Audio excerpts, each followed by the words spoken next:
আসসালামু আলাইকুম। প্রিয় দর্শক, অন্যমঞ্চের আলাপচারিতায় আপনাদের সকলকে আমন্ত্রণ জানাচ্ছি। খবরের ভেতরের খবর ২। আবার বলছি, শিরোনাম খবরের ভেতরের খবর, দ্বিতীয় পর্ব। বাংলাদেশ এবং ভারতের খবরের ভিতরে যে খবর, তা নিয়ে আপনাদের সাথে আলোচনা করতে এসেছি। তাহলে শুনেন খবরের ভেতরের খবর কি। আবারও বলে রাখি প্রিয় দর্শক, আমরা এগুলো রিহার্সেল করতেছি, বলতে গেলে মহড়া দিতেছি।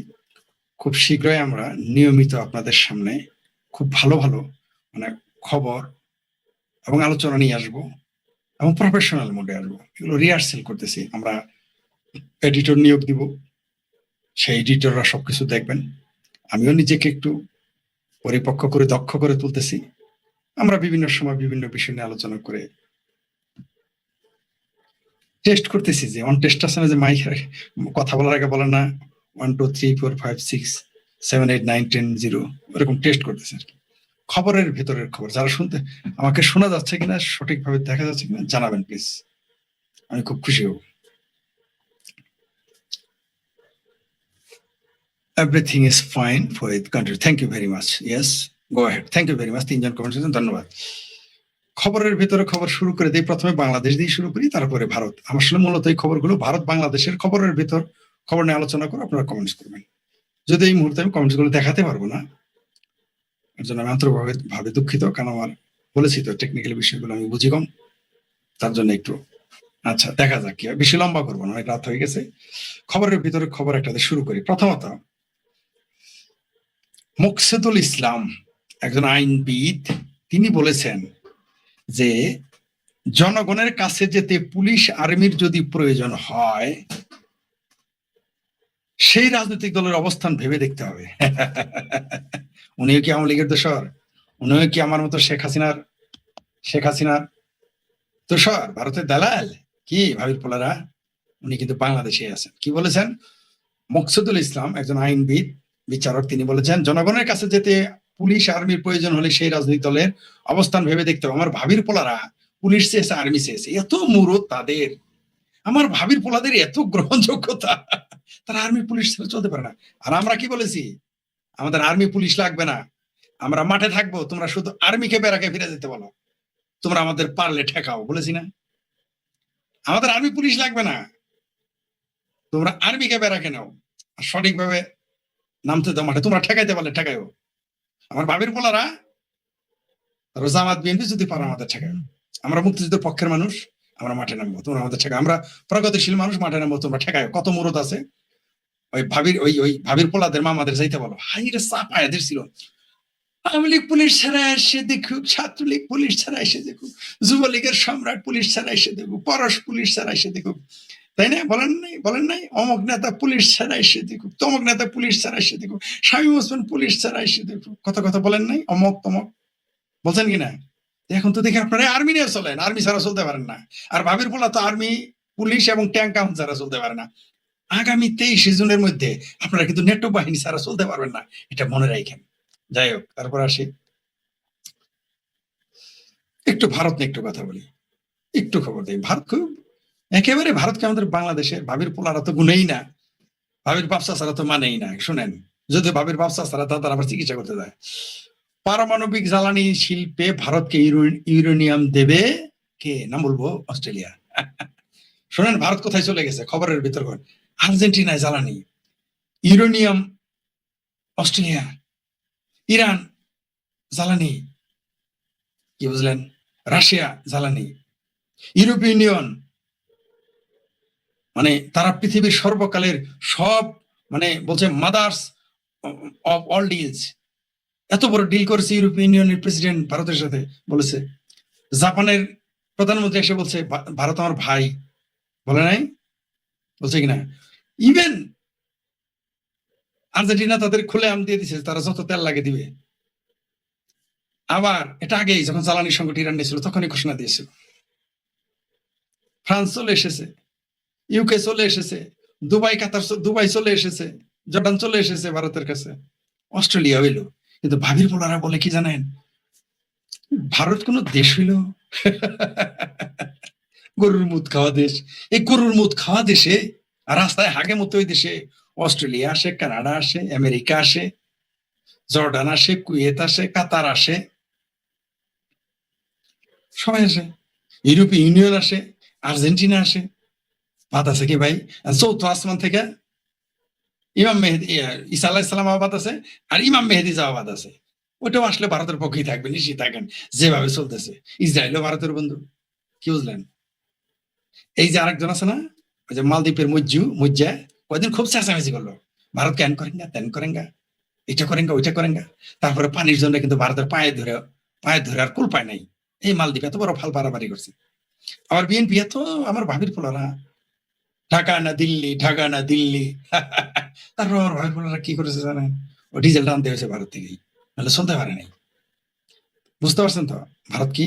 তাহলে ভারত গরুর মুদ খায়, তাতে এরকম। যখন উটের মুদ খাওয়া শুরু করবে তখন কি হবে? রাস্তায় হাগে মতো, যখন রাস্তায় হাগে মতো বন্ধ করবে তখন কি হবে? আর বাংলাদেশের কি ঘটে? মালয়েশিয়া থেকে ঘেঁটি ধরে বের করে দিচ্ছে, সিঙ্গাপুর থেকে জঙ্গিদের বের করে দিচ্ছে, মালয়েশিয়া থেকে জঙ্গিদের বের করে দিচ্ছে, বাংলাদেশি জঙ্গিদের, পাকিস্তানিদের ঘেঁটি ধরে সৌদি আরব বের করে দিচ্ছে, দুবাই তো লাথি দিয়ে বের করে দিচ্ছে, বের করে এই দিচ্ছে। আর এই বাঙ্গু পেয়ারা পাকিস্তানিদের আব্বা হলো পাকিস্তান। কোন পাকিস্তান? যে পাকিস্তানের নাম ভিগারিস্তান নামে পরিচিত। ওটা তাদের কাছে বিরাট বড় দেশ। আর বাংলাদেশের লীলাগর, মাঞ্জা ভাঙা, হাঁপানি রোগী, এরা সব ভারত দখল করবে, রিটায়ার্ড আর্মি অফিসার। কারা যেন মিশরের জন্য খুব হাই হোসেন করলেন ফুটবল নিয়ে, করতেই পারেন, ওটা নিয়ে বিতর্ক যাচ্ছে, খেলা বিতর্ক হতেই পারে। কিন্তু যারা যে দৃষ্টিতে মিশরের পক্ষে নিয়েছিলেন, কি কারণে? আমিও কিন্তু মিশরের পক্ষে, ফারাওদের জন্য। আপনি কি এর জন্য? মিশরীয়রা কি কালেমার পতাকার ফাতরামি করছিল এখানে গিয়ে? করে নাই, কি করছেন? ফারাওদের সাজে গিয়েছেন। মিশরে গেছেন কখনো? ওইখানে যায় ফেরাউনটা গালি দিয়ে না, আপনারা কানের নিচে দুটো চটকানা দেবো। মিশরে গেছেন? গেলে পরে বুঝবেন। আমরা গেছি, আমরা জানি। যাই, তারপরে শোনেন, মধ্যপ্রাচ্যে অশান্তির জন্য ইরানকে দায়ী করলো মিশর। কি ভাই যান, মুসলমানদের মধ্যে প্রথম ইসরায়েলকে স্বীকৃতি দেয় মিশর। ভুলে গেছে না তো তাড়াতাড়ি? মানে পিপাসা লাগছে রে ভাই, কত কথা বলবো।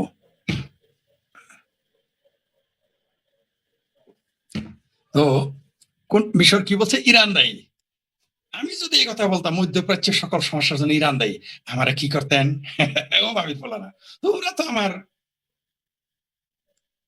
পিন্ডি ছটকাইতে, আমার 14 গোষ্ঠীর। আর আমার ভাইজানেরা, দোস্তরা, বন্ধুরা, চিঙ্কু মামেরা হাইরে চেঁচামেচি করতো। এই যে দেখো, ইহুদি দালাল, খ্রিস্টানের দালাল, মোদির দালাল। মিশরও কি মোদির দালাল? এই যে বলছে মধ্যপ্রাচ্যে অশান্তির জন্য ইরানকে দায়ী করলো মিশর। এবার কি বলবো ভাবির বলারা?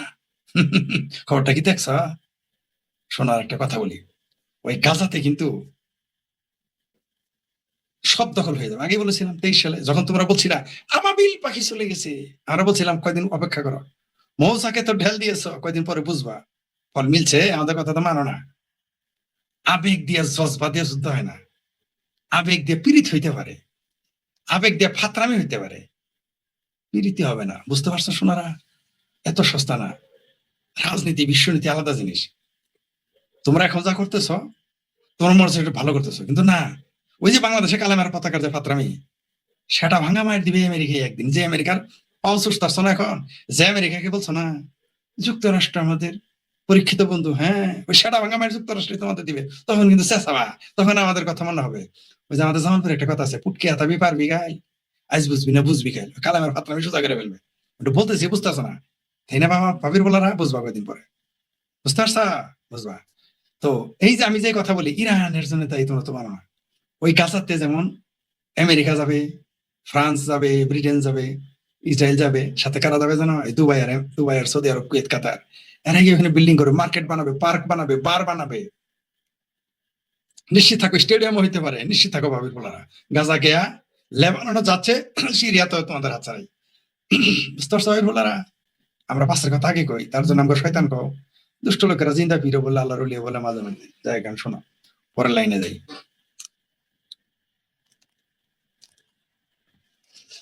আচ্ছা, আমাদের একটা এমপি আছে, পিরানে পীর দস্তগীর, পীর জাদা, হারাম জাদা, পীর জাদা, মানে সবকিছু জাদা থাকে। পীর জাদা, এই দেশটা খাইছে পীরে আর জিরে। তার একটা পীর, বাটপার একটা হয়েছে না, অনুরোধের আসরের এমপি হারাম জ্বালা নাকি হামজালায় জঙ্গি এমপি, সে বলেছে দরকার হলে বিনি চিকিৎসায় মারা যাবেন, তবু একজন প্রকৃত মুসলমান চিকিৎসার জন্য ভারতে যেতে পারে না। তাহলে ভারতে যারা চিকিৎসা করতে গেছে সবগুলো অপ্রকৃত মুসলমান।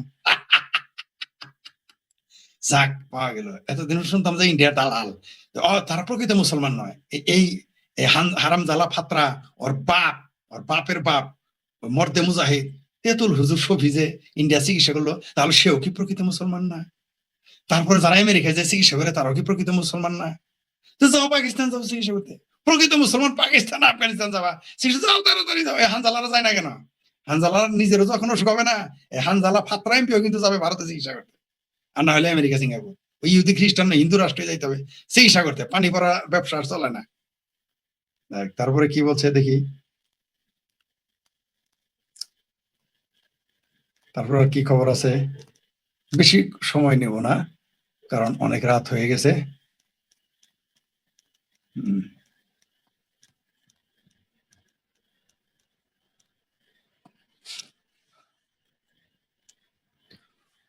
বাংলাদেশে মীর শাহ আলম সাহেব বলেছেন, বাংলাদেশে তুরস্কের যৌথ উদ্যোগে বগুড়ায় হচ্ছে ড্রোন কারখানা। মানে জঙ্গিদের আসল ঘাঁটি হতে যাচ্ছে বগুড়া, ইন্টারন্যাশনাল জঙ্গিদের আর কি। এমন সেটা ভাঙা মায়ের খাবে বগুড়ায়, কিন্তু বিমান হামলাটা হবে। সেটা কারা করবে জানি না, বার্মাই করবে না চাইনা করবে না ভারত করবে না আমেরিকাই করবে, যাদের গোলাম হয়েছে এখন, তা আমরা জানি না। কিন্তু এই যে বগুড়ায় তুরস্কের সঙ্গে যৌথ উদ্যোগে ড্রোন কারখানা, এটা যদি ভারতের সাথে হইতো না তাহলে দেশ বেচা হয়ে যেত। তুরস্কের সাথে হয়েছে যে, কারণ বাঙালি কেসকি বান্দির পোলারা তো আত্মপরিচয় সংকটে ভুগে, যেমন তেমনি বাঙালি মুসলমান আত্মপরিচয় সংকটে ভুগে। কখনো তুর্কি, কখনো আরব, কখনো আফগান, কখনো কখনো পাঠান, কখনো আরবের, কখনো ইরানের, এগুলো দাবি করে। কিন্তু ভিসা কিন্তু চাই আমেরিকায় রবে। তুরস্কের সাথে যৌথ উদ্যোগে বগুড়া যে ড্রোন কারখানা, একেবারে সেটা ভাঙা আমার নিশ্চিত, কেউ ঠেকাইতে পারবেন না।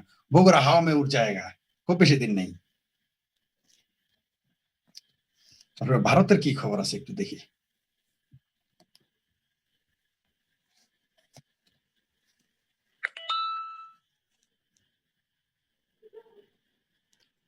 আমাদের সরিষাবাড়িতে একজন মা মামলা করেছিলেন যে প্রকৌশলী ছেলেকে গ্রেপ্তার করা হয়েছে, যদিও সেটা বিতর্ক আছে।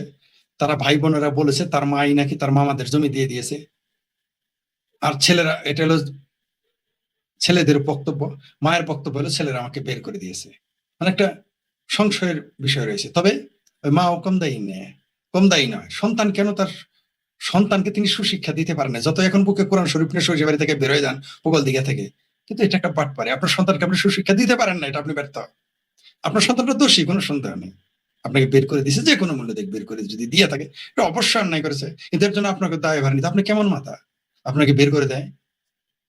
আপনি কেমন মা, আপনাকে সন্তান বের করে দিল কেন? নিশ্চয়ই আপনার শিক্ষার ত্রুটি আছে, এটাও আপনাকে স্বীকার করতে হবে। তবে এটা অন্যায়, মাকে বের করে দেওয়া অবশ্যই অন্যায়।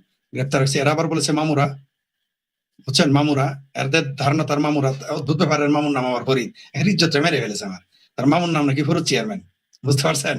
না ভাই, আমি কোনোদিন ওই বোনের ওই বুদ্ধি দিব না যে বাইগনেদের সম্পত্তি না দিয়া তুমি আমার কাছে আসো। জিন্দগিতে এই বুদ্ধি কোনো আমার মতো মামারা দিবে না, কংস মামারা দিতে পারে, এটা আমার পক্ষে সমান। আমার যদি থাকে বাইগনেদের দিব, কিন্তু দিব না, ঠিক আছে? এটা সম্ভব না। কিন্তু যিনি এটা করেছেন, এই যে মামলা, এটা নিয়ে রহস্য রয়েছে। যাই হোক, দুঃখজনক আমাদের সরিষাবাড়ির জন্য এটা একটা দুঃখজনক ঘটনা।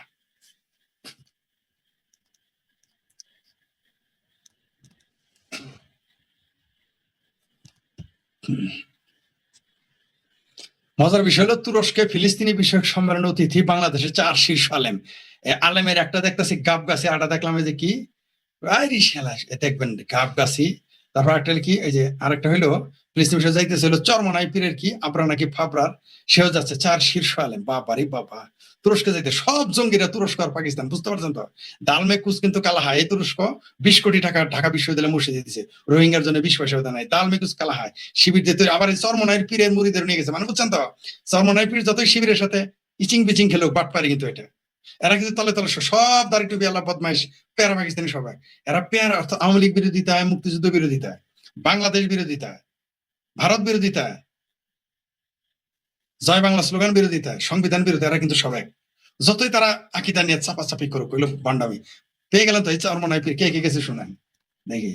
কে কে গেছে? তুরস্কের ইস্তাম্বুল অনুষ্ঠেয় ফিলিস্তিনি আলেমদের ফিলিস্তিনিদের জন্য আলেমের সম্মেলন তুরস্কে, ওইখানে কেন? ফিলিস্তিনে যাও, সৌদি আরব যাও, নিজের পক্ষে পাকে তুরস্কে কেন? অথচ এই তুরস্ক কিন্তু ইসরায়েলের সকল জ্বালানি সরবরাহ করে, এবং এই তুরস্কের প্রথম ব্যক্তি মুসলমান প্রথম তুরস্কের দোকান যে নেসেট, এই ইয়ার ইসরায়েলের সংসদে গিয়ে ভাষণ দেওয়ার লোক, এবং এই তুরস্ক স্বীকৃতি দিয়েছে। বুঝতে পারছেন? শুনেন, 4 ইসলামী ব্যক্তিত্ব আন্তর্জাতিক পরিসরে আলেমদের সহযোগিতা বৃদ্ধি, মানে আন্তর্জাতিক জঙ্গিরা বাংলাদেশ তো জঙ্গির ঘাঁটি হয়ে গেছে, সেটা বাংলাদেশের রাস্তাঘাট দেখলেও বলবেন, মৌলবী দেখলেও বুঝবেন। ফিলিস্তিনি কোচি ইস্যুতে আন্তর্জাতিক পরিষদে 28 জুলাই থেকে 1 আগস্ট এই নাম হলো, আয়োজক হলো হাই আতু উলামা ই ফিলিস্তিন, ফিলিস্তিন আলেম সমিতি। ফিলিস্তিন আলেম সমিতি আছে। যাই হোক, সম্মেলনে অংশ নিতে আমন্ত্রিত বিদেশি আলেমদের মধ্যে ভিসা সম্পন্ন হয়েছে, মানে জঙ্গিদের সম্পন্ন হয়েছে কারা কারা? অতীতের মধ্যে একজন ওলামা মাসায়েক, আইম্মা পরিষদের ছাইম্মা সাধারণ মুফতি রেজাউল করিম আবরার।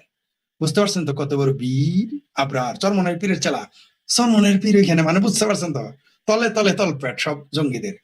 অনুষ্ঠানে বেফাকুল মাদারিসিল আরাবিয়া বাংলা মাওলানা ফজলুল হক, রাজধানীর জামিয়া রহমানে আরাবিয়া মোহাম্মদ মুফতি হিফজুর রহমান এবং বাংলাদেশ মুসলিম কাউন্সিল সভাপতি মাওলানা খালেদ উদ্দিন আইয়ুবী, যে এরকম দেখবেন ঠোঁটে সবসময় লিপস্টিক লাগায় রাখে।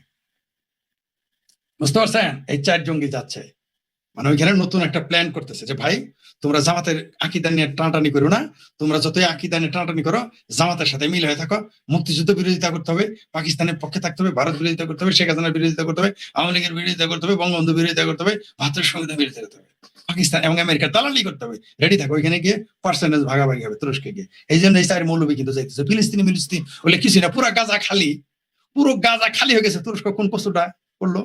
ইরান কোন কসুটা করলো? ইরানের গোয়া খালের বিলে তুরস্কে মিটিং করতেছে। বুঝতে পারছেন তো? গাজা কিন্তু হাওয়া, কয়েকদিন পরে লেবানন যাবে, তুরস্ক একদিন যাবে হাওয়া মে, নিশ্চিত থাকেন। তারপরে দেখি একটু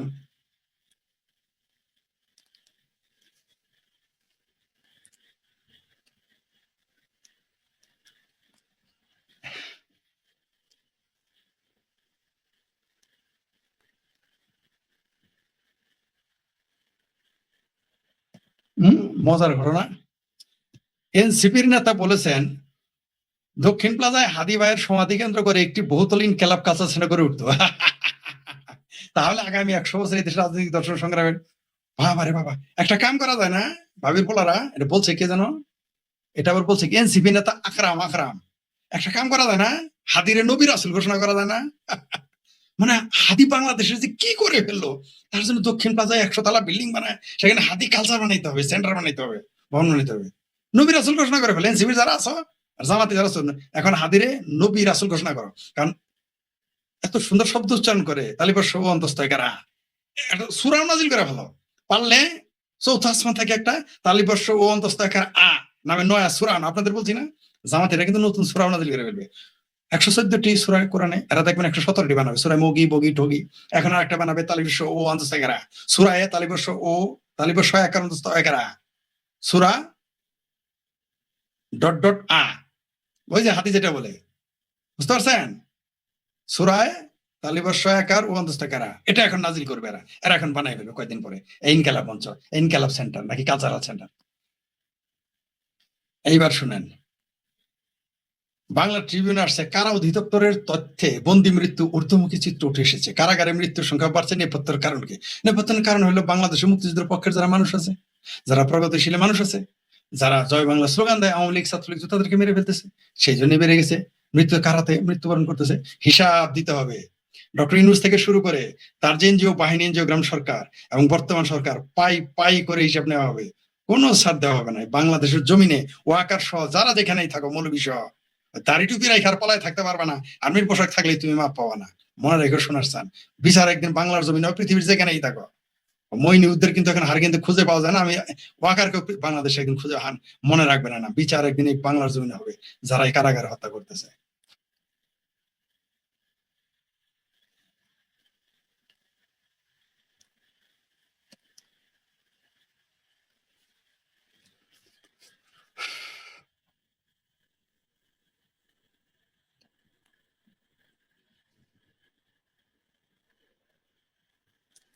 হ্যাঁ, এই যে আরেক ছাত্র নেতা বলেছেন, ফজলুর বারী ভাই তার ফেসবুক পোস্টে দিয়েছেন, দেশের আইন নিজের হাতে তুলে নেবার নেতা তারেক রহমান তার উপস্থিতিতে ছাত্র নেতা বলেছে আওয়ামী লীগের অফিস পুড়িয়েছে। এখন আবার এসব যদি চলে গৃহ অনিবার্য, তখন কি তারা ক্ষমতায় কর্নেল অলি এখনই তারা ঢাকার বাইরে থাকতেন? হ্যাঁ, মজার বিষয় হলো তারেক রহমানকে ঢাকার বাইরে থাকতে নিষেধ করছেন কর্নেল অলি আহমেদ।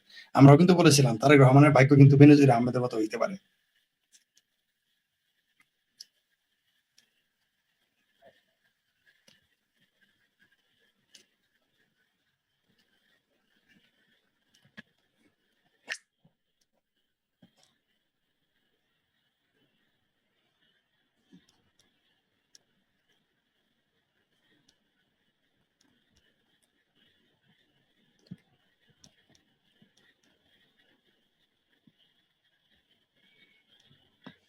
মজার বিষয় হলো, যেটা ভুলে গেছিলাম বলতে,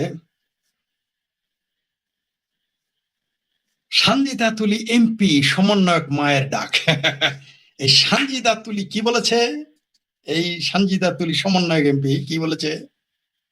সঞ্জিতা তুলি, পিটার হাস আমাদের কাছে রিয়েল হিরো, তাকে ছাড়া জুলাই আন্দোলনের ভিক্টরি সম্ভব ছিল না। আবার বলি, পিটার হাস আমাদের কাছে, মানে যে জুলাই সন্ত্রাসীদের মায়েদের কাছে, মানে এনসিপির মায়েদের কাছে পিটার হাস তাদের কাছে, আমাদের কাছে রিয়াল হিরো, তাকে ছাড়া জুলাই আন্দোলনের ভিক্টরি সম্ভব ছিল না। কি দাঁড়াইলো? আমরা তো এই কথাটা আগেই বলেছিলাম। কিসিং কোবাম ভাইরা আমার খুব তো আমাদের সাথে চেঁচামেচি করেছিলেন, না না এটা আওয়ামী লীগের দুর্নীতি, আওয়ামী লীগের সন্ত্রাস, আওয়ামী লীগের কি কেচাল, আওয়ামী লীগের অগণতান্ত্রিক ব্যবস্থার জন্য জুলাই আন্দোলন ঘটেছে। এখন কি হয়েছে? আমরা তো এই কথাই বলেছিলাম। এমনকি আপনাদের আব্বা পিনাকি, মহামান্য পিনাকির গুরুজুই, কি নাম, ফ্রড মাজার, কি বলেছিল, যেটা তো আমেরিকায় ঘটিয়েছে, বলে নাই? এখন এই যে মার্শাল এমপি সাহেবরাই বলতেছে, এই জুলাই সন্ত্রাসীদের আম্মা নামক এমপিরাই বলতেছে, এই যে সানজিদা তুলি এমপি সাহেবা বলিয়াছেন, কি বলেছেন, যে পিটার হাস হচ্ছে রিয়াল হিরো, তাকে ছাড়া জুলাই আন্দোলন প্রস্তুতি সম্ভব ছিল না। এই কথা তো আমরা বলেছি। আমরা যখন বলেছি তখন বলেছিলাম আমরা আওয়ামী লীগের দালাল, ভারতের দালাল, বলেন নাই? ইহুদি দালাল, খ্রিস্টানের দালাল, হিন্দুর দালাল, বলেন নাই? এখন তো আপনাদের তারা বলেন। আমরা জানতাম এটা একটা বাটপারি চলতেছে, কিন্তু আমাদের মহান বাম বিপ্লবীরা বুঝতে পারে নাই, কারণ তোর বেশি পণ্ডিতের ছুটে ভরে নিচু হয়ে গেছিল, বুঝতে পারে নাই তখন। এবার একটু আসি, মজার বিষয় হলো, পাকিস্তান আফগানিস্তান টুকাটুকি, বাংলাদেশ ভারত টুকাটুকি লাগে লাগে, খেলা কিন্তু অন্যদিকে জমে গেছে। ইরান তামা, আবার কিন্তু ইরানের চাবাহার বন্ধন ঘুরিয়ে দিয়েছে, ঠিক আছে? অবশ্য সেখানে ভারতের বিনিয়োগ ছিল, এই জন্য হয়তো বাংলারা একটু খুশি হইতে পারে। ওইখানে চাবাহার বন্দরে কিন্তু ভারতের সবচেয়ে বেশি বিনিয়োগ, সেটা ঘুরিয়ে দিয়েছে আমেরিকা। এবার একটু খুশি হওয়ার কথা, তাই না? কারণ তুমি ভারতের বিনিয়োগ, খুশি হবে না বাঙ্গুরা? এবার আমাদের বলো, আমরা আমাদের লস হয়েছে, বলো বলো, আমরা তো ভারতে বলে বলে বলে বলতে পারো না? ইরানকে তামা তামা করে দেবে আমরা বলছিলাম, কিন্তু আমাদের বাঙ্গু বাম, ভারতের বামদেরও দেখেছি, ভারতের অনেক বিশেষজ্ঞ নিরাপত্তা, বাংলাদেশের নিরাপত্তা চাপা, পাকিস্তান চাপা, না না না, আমেরিকা শেষ, আমেরিকা ফিনিশ, আমেরিকায় কেলায় ফেলাবে একেবারে। বলছিলাম না ওই চুক্তি মুক্তি না, আমাকে ভিডিও করে চুক্তি মুক্তি কিচ্ছু থাকবে না। আর কি বলেছিলাম, যে জানাজা শেষ হওয়ার 24 ঘন্টা পরে তামা তামা বানায় ফেলাবে। লাইভ এসে বলছিলাম না? খুঁজে দেখেন আমার লাইভ গুলো। বলছিলাম যে জানাজার শেষ, বলছে জানাজার মধ্যে হামলা হয়েছে না, তা হবে না, জানাজা শেষ হওয়ার 24 ঘন্টা 48 ঘন্টার মধ্যে তামা তামা করে ফেলবে ইরান, শুরু হয়েছে কিনা, এটা হবে। জি,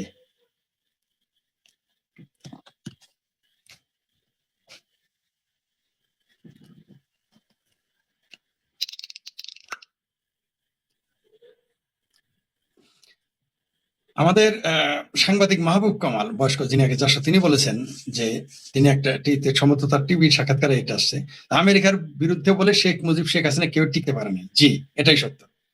বঙ্গবন্ধু শেখ মুজিবুর রহমানকে মেরে ফেলা হয়েছে, আর শেখ হাসিনাকে উচ্ছেদ করা হয়েছে। আর যে আওয়ামী লীগেরা ভারতের উপরে গুসা বেড়ে আছেন না, খোমেনি লীগেরা, ভারত না থাকলে শেখ হাসিনা বাঁচতে পারতো না, এটাই সত্য কথা। এই যে সাফা মারেন না, অনেক দেখি বিপ্লবী আওয়ামী লীগার, শেখ হাসিনা ভক্ত, বিরাট বড় আওয়ামী লীগার, কেউ কেউ আবার ভারতের সমালোচনা করেন না। শেখ হাসিনা কিন্তু 4 তারিখে তাকে মেরে ফেলার কথা ছিল, আমরা জানতাম 4 তারিখে মেরে ফেলার কথা ছিল, রাত 4 তারিখ রাত্রে, কিন্তু ভারতের জন্য পারে না। আরেকটা দেশ আছে, নাম বলবো না, সময় মতো বলবো, জানি কিন্তু বলবো না। আর একটা দেশ আর ভারত, এই দুইজনের কারণে ঠিক শেখ হাসিনা জীবিত ছিলেন। শেখ হাসিনা 4 তারিখ রাতে মেরে ফেলতো, আমরা জানতাম, খুব চিন্তিত ছিলাম, খুবই চিন্তিত ছিলাম যে শেখ হাসিনাকে মেরে ফেলা হচ্ছে, তার বোন সহ।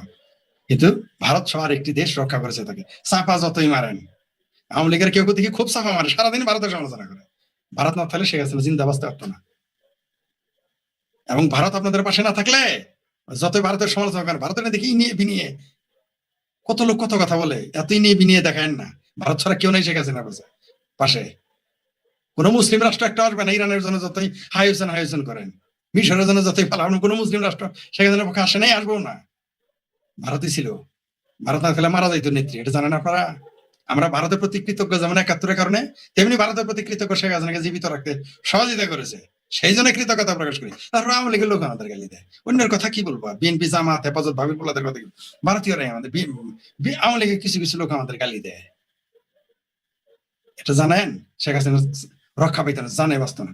এমনকি এই যে আওয়ামী লীগের নাম ঠাম এখন নেওয়া হইতেছে, এই যে কারো চাপাও খুঁজে পাওয়া যেত না, আর এমনিতে খুঁজে পাওয়া যায় নাই। ৪ তারিখের পরে কারা ৫ তারিখে ছিলেন আমরা কিন্তু জানি, বিশেষ করে আমি কিন্তু খুব ভালো করেই জানি কারা কারা কথা বলছেন, বা এখনো তো কত মর্দে মুজাহিদ এই কথাই বলে না আওয়ামী লীগের। যাই হোক, অন্য বিষয়। মজার বিষয় হলো জামাতের এমপি, জামাতের সদস্য বলে যে 11 দলকে হারানোর ষড়যন্ত্রে অন্তর্বর্তী সরকার ছিল, বুঝতে পারছেন? এখন ইউনূসের যার বিলাই তারেক ম্যাম, এই তারেক রহমানরে নাকি জিতাই দিছে অন্তর্বর্তী সরকার, জামাত নাকি ক্ষমতায় যেত। সুষ্ঠু, এরাই না বললো সুষ্ঠু নির্বাচন হয়েছে, জামাত বলেছে ঐতিহাসিক নির্বাচন, নির্বাচন কমিশনার বলেছে ঐতিহাসিক নির্বাচন, সেনাবাহিনী ওয়াকার বলেছে ঐতিহাসিক নির্বাচন, ইউনূস বলেছে ঐতিহাসিক নির্বাচন। এখন জামাতের লোক হইতেছে, জামাতের সাদা শকুনটা বলতেছে 11 দলকে হারানোর ষড়যন্ত্রে অন্তর্বর্তী সরকারও ছিল। অবশ্যই নাটক, এগুলো আমরা জানি, এগুলো খালাতো ভাইয়ের ঝগড়া জমি নিয়ে আর কি, মামাতো ভাই, ওগুলো মামা ভাইয়ের ঝগড়া আমরা জানি, এগুলো নাটক। তাও একটু জানাইলাম আপনাদের আর কি।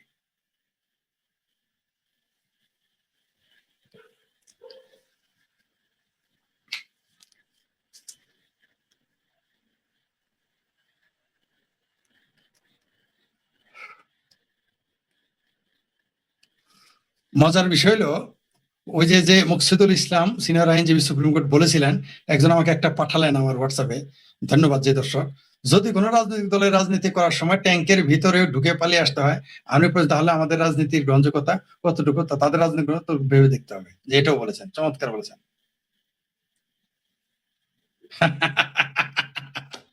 উমামা ফাতেমা, দাতাল আছেন একটা দাতাল, আমার ভাবির মেয়ে, গাল এরকম ছিল, পেটটা এরকম ছিল, এখন মোটামুটি দাঁতের মধ্যে মোটামুটি আর কি কি যেন লাগায়। যাই হোক, তিনি বলেছেন জুলাই আন্দোলন করে আমি প্রতারিত হইনি, কারণ আমি আগেই জানতাম এটা জামাত শিবির আন্দোলন। এই কথাটা তো আমরা বলতাম যে এটা জামাত শিবির, 2018 সালে বলছিলাম কোটা বিরোধী তথাকথিত আন্দোলন, এটা জামাত শিবির আন্দোলন, তখনই তো জানতাম, আমরা তখনই বলেছি। তখন আওয়ামী লীগের তো বিশ্বাস করাইতে পারিনি, বিএনপি তো দূরের কথা, অন্যদের তো আওয়ামী লীগে বিশ্বাস করেনি।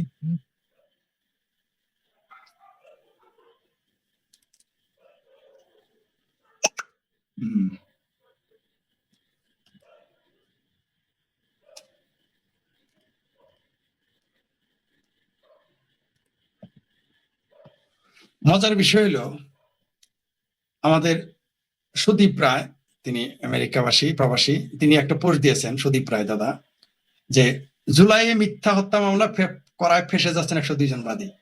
এই জুলাইয়ে যে কত মিথ্যা মামলা করা হয়েছে রে ভাই, হিসেবে সুদীপ রায় একটা পোস্ট দিয়েছেন, যে উনি শিরোনামটা সুন্দর দিয়েছেন, নুনুস মানে ইউনুস ম্যাজিক আর কাজ করছে না বলে একটা ফটোকার্ড দিয়েছেন, জুলাই মিথ্যা হত্যা মামলা করায় ফেসে যাচ্ছেন 102 জন বাদী। বুঝতে পারছেন তো? বাংলাদেশে এই জুলাই নামে যে হত্যা, এখন কি করবেন? এই 102 জনের তো বহু আওয়ামী লীগের নেতা এমনকি শেখ হাসিনাকে ফাঁসি দিয়েছেন, এবার আপনাদের মামলা টিকলো? এই কথাগুলি আমরা বললেই আমরা তখন শেখ হাসিনা দালাল। 102 জন বাদী ফেসে যাচ্ছে এই সরকারের আমলে, তারা সরকার বদলিলে কি হবে? এরা বললো আমরা তো কিছু জানি না, দুধ খাই, আমরা কিছু জানি না। বলবে যে তারেক রহমান করাইছে, জামাতের আমির করাইছে, ইউনুস করাইছে, কারণ তখন তারা সব পালায় যাবে, তখন এগুলো বলবে এই বাদী বদগুলো।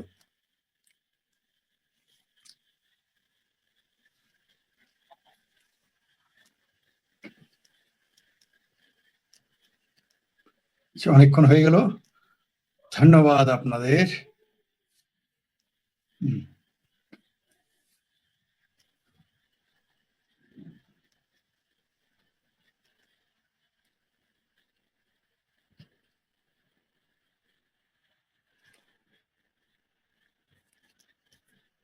দেখি আর কি আছে, আরেকটা দেখ।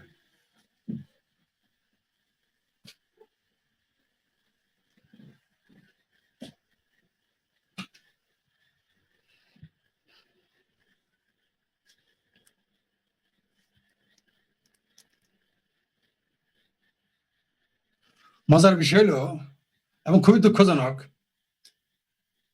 আসামিকেই পিটিয়ে, যে ডিবিসি নিউজে আসছে 3 ঘন্টা আগে, অদ্ভুত ব্যাপার, যে আসামি ঘুষিয়ে আদালতে থানার ভিতরে পুলিশকে পেটাচ্ছে। কোন কথা? পুলিশের থানার ভিতরে পিটাইতেছে। নিজের মাথা নিজে ফাটালো আসামি, মার খেলো পুলিশ, শিরোনামে আসছে দেখেন।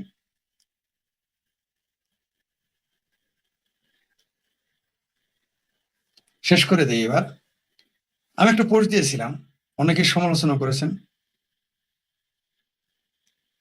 অনেকে গালি দিয়েছেন, অনেকে বলেছেন হ্যাঁ ঠিক বলেছে। আমি একটা পোস্ট দিয়েছিলাম 8 ঘন্টা আগে, সেখানে লিখেছিলাম ভারতের মুসলমানের কেবলা ইরান, তুর্কি ও আরবের মক্কা। আবার বলছি, ভারতের মানে অধিকাংশ, সবার না, অধিকাংশ ভারতের মুসলমানের কেবলা ইরান, তুর্কি ও আরবের মক্কা। অন্যদিকে ভারতের কমিউনিস্টদের কেবলা বেইজিং ও মস্কো। এখনো খণ্ডিত ভারত টিকে আছে কিভাবে? গভীর ভাবনার বিষয়। পৃথিবীতে গাদ্দার পয়দায় ভারত প্রথম, বাংলাদেশ দ্বিতীয়। বাংলাদেশের অধিকাংশ নাগরিকের কেবলা পাকিস্তান। আবার আরেকবার পড়ি, আপনারা পরে আমার এখানে মন্তব্য করবেন। সেটা হলো, আমি 8 ঘন্টা আগে পোস্ট দিয়েছি আমার ফেসবুক পোস্টে, ভারতের মুসলমানের, আমি ভেরিফাইড পোস্টে পেজে পোস্ট দিয়ে, প্রোফাইলে পোস্ট দিয়েছি, ভারতের মুসলমানের কেবলা ইরান, তুর্কি, আরবের মক্কা। অন্যদিকে ভারতের কমিউনিস্টদের কেবলা বেইজিং, মস্কো। এখনো খণ্ডিত ভারত টিকে আছে কিভাবে? গভীর ভাবনার বিষয়। পৃথিবীতে গাদ্দার পয়দায় ভারত প্রথম, বাংলাদেশ দ্বিতীয়। বাংলাদেশের অধিকাংশ নাগরিকের কেবলা পাকিস্তান। কেন বলেছি গাদ্দার পয়দায় ভারত প্রথম, বাংলাদেশ দ্বিতীয়? কারণ হচ্ছে যে ভারত থেকে যারা ভেঙেছিল সেই মুসলিম লীগ, এমনকি ভারতের স্বাধীনতা যারা চায়নি, কমিউনিস্ট, অনেক কমিউনিস্ট ভারতের স্বাধীনতা চায়নি। এটা নিয়ে একদিন বিশদ আলোচনা করব। এমনি আমাকে ভারত গবেষক বলে না। অন্তত বাংলাদেশের যে ব্যক্তিটি ভারত সম্পর্কে, ভারতের বর্তমান রাজনীতি সম্পর্কে, ভারতের ইতিহাস সম্পর্কে বেশি জানে, তাদের মধ্যে আমিও একজন। বলবো না যে আমি একমাত্র, তাদের মধ্যে আমি অন্যতম। এটা যারা আমার পরিচিত তারা সবাই জানেন। সেটা ভারতে থাকেন আর বাংলাদেশে থাকেন, সেটা জানেন। ভারতের রাজনীতির সম্পর্কে আমি কতটুকু জানি, ভারত সম্পর্কে কতটুকু জানি, সেটা আমার সাথে যারা পরিচিত তারা খুব ভালোভাবে, ভারতের সাহিত্য, দর্শন, ভারতের ইতিহাস, ভারতের ধর্ম, এগুলো কতটুকু জানি এটা আমার সাথে যারা সবাই জানেন। যেটা বলতেছিলাম কিভাবে, ওই যে রেজাকার, হায়দ্রাবাদে ছিল রেজাকার, সেই রেজাকার একটাও, কয়টা পাকিস্তান গেছে নাম বলতে পারবেন? যদি 1 লাখ রেজাকার থাকে তাহলে হয়তো একটা বা দুইটা গেছে। আর যত ভারতীয় মুসলমান যারা পাকিস্তান চেয়েছিল, জান মাল সব দিয়েছে এবং জান নিয়েছে, তারা কিন্তু পাকিস্তানে নয়, ভারতে থেকে গেছে। বরং যারা গিয়েছিল তাদের মধ্যে থেকে প্রায় 10-12% ফেরত আসছে। প্রায় 95%, 94 থেকে 95% যারা পাকিস্তান চেয়েছিল তারা যায়ই নাই, তারা সব ভারতে। তাহলে কি ভারত গাদ্দার পয়দায় শ্রেষ্ঠ না? কারণ তাদের আন্ডা বাচ্চা হয়েছে। আর বাংলাদেশ গাদ্দার পয়দায় ব্যস্ত কিভাবে? 71 সালের মুক্তিযুদ্ধে 30 লক্ষ মানুষ মারা গেল, অগণিত নারী ধর্ষিত হলো, অগণিত নারীর সম্ভ্রম এবং 30 লক্ষ মানুষের রক্তের বিনিময়ে কেনা আমার বাংলাদেশ। সেখানে দেখবেন পাকিস্তান প্রেমে গিজগিজ করে রাজাকার আলবদর এখন ক্ষমতায়। সরকারি দলও তারা, বিরোধী দলও তারা। অদ্ভুত ব্যাপার, এখান থেকে আওয়ামী লীগ নিষিদ্ধ। কি বুঝলেন? তাহলে গাদ্দার পয়দায় বাংলাদেশ দ্বিতীয়। আসলে বাংলাদেশকে প্রথম বলা উচিত, কিন্তু এখনো বললাম না, অন্তত প্রথম স্থানটা ভারতকে দিলাম। ভারতে এরকম গাদ্দারের আছে, সব মুসলিম লীগ হয় কমিউনিস্ট হয়েছে, সিপিআইএম হয়েছে। সিপিআই তখন সিপিআইএম ছিল না, সিপিআই। কমিউনিস্ট গাদ্দার কেন বললাম? 62-তে তারা কার পক্ষে ছিল? 42-এ কমিউনিস্টরা কার পক্ষে ছিল? 1942 সালে একটু খোঁজ নিয়েন। 1942 সালে কমিউনিস্টরা কার পক্ষে ছিল? কংগ্রেস কার পক্ষে ছিল? 1962 সালে কমিউনিস্টরা কার পক্ষে ছিল? ভারতের কমিউনিস্ট পার্টি সিপিআই কেন ভেঙে গিয়েছিল জিজ্ঞেস করেন। সেই জন্য বলেছি মক্কা, মস্কো আর বেজিং। যাই হোক, এই গাদ্দাররা ভারত বাংলাদেশকে অস্থিতিশীল করে তুলেছে।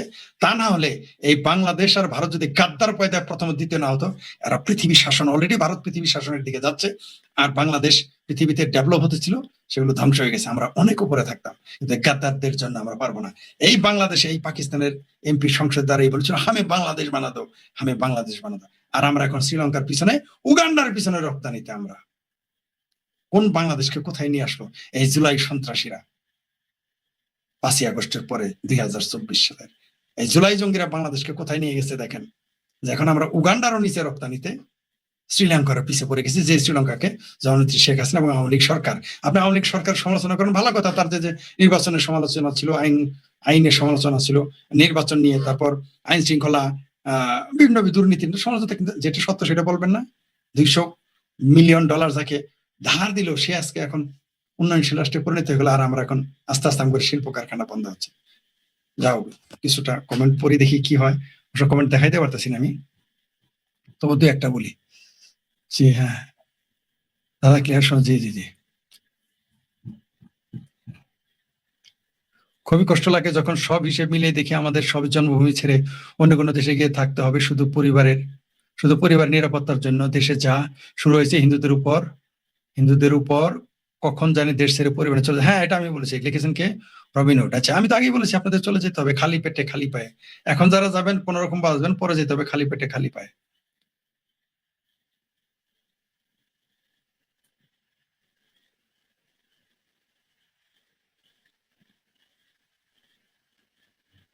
একজন লিখেছেন কি মুগ্ধ 7 বাংলাদেশের অভ্যন্তরে যে জঙ্গি ঘাঁটি আছে, এটা তো ভারতের গোয়েন্দাদের তথ্য প্রমাণ আছে, তারপর ভারত কেন বাংলাদেশ সরকার জবাব দিবে? ওটা বাংলাদেশ কেন করতে? বাংলাদেশ সরাসরি যাবে না। জঙ্গি ঘাঁটি আছে বাংলাদেশকে জানানোর কথা জানিয়েছে, ভারত কেন জবাব দিয়ে করবে? সারা পৃথিবী দেশে জানিয়ে দিয়েছে।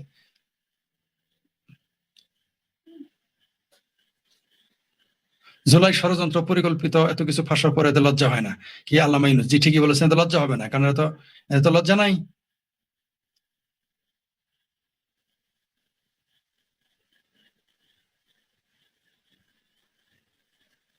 হ্যাঁ, বাংলাদেশের যে কয়টা থানায় হিন্দু ওসি আছে সব জামাত হিসাব নিছে।